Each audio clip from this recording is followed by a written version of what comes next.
महाराष्ट्रामध्ये बरेच ठिकाणी हा इश्यू आहे.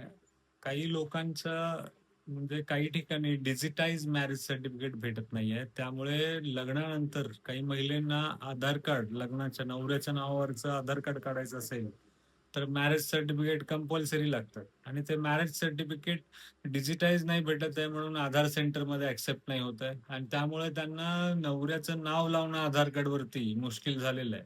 अशा बऱ्याच ठिकाणी इश्यू चालू आहेत. त्याचबरोबर जन्म दाखला सुद्धा डिजिटाइज पाहिजे. त्याच्याशिवाय आधार कार्ड निघणार नाही असं खूप ठिकाणी चालू आहे आणि बरेच ग्रामीण भागामध्ये डिजिटाइज मॅरेज सर्टिफिकेट निघत आपलं बर्थ सर्टिफिकेट निघत नाहीये. बरेच ग्रामपंचायत ऑपरेटर सिस्टम बंद आहे म्हणून सरळ सरळ सांगतायत. आहे सिस्टम बंद म्हणूनच ते सांगतायत, जाणून बुजून नाही आहे. तर यावरती गव्हर्नमेंटचं लक्ष गेलं पाहिजे. गव्हर्नमेंटने याच्यावरती विचार केला पाहिजे. खूप सारे लहान मुलं, काही महिला लग्नानंतरच्या आधार अपडेशन पासून वंचित आहेत. तर याच्यावरती विचार करावा ही गव्हर्नमेंटला विनंती. नमस्कार.